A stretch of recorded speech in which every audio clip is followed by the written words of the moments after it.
రాష్ట్ర వ్యాప్తంగా ఒక్కసారి 115 బీఆర్ఎస్ అభ్యర్థులను ప్రకటించి దేశంలోనే సీఎం కేసీఆర్ చరిత్ర సృష్టించారని ఆర్వి మహేందర్ బీఆర్ఎస్ పార్టీ శ్రేణులు తెలిపారు. అభ్యర్థులను ప్రకటించినందుకు అబెట్స్ లో కేసీఆర్ చిత్రపటానికి పాలాభిషేకం చేశారు.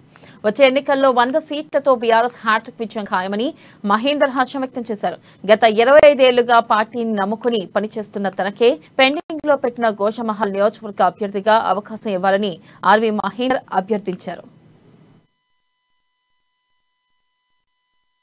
ఈరోజు దేశంలో దమ్మున్న నాయకుడు మా ముఖ్యమంత్రి గారు ఒక్కటేసారి 110 నియోజకవర్గాలు ప్రకటించే రాష్ట్రంలో ఏకైక నాయకుడు మా కేసీఆర్ గారు, దమ్మున్న నాయకుడు.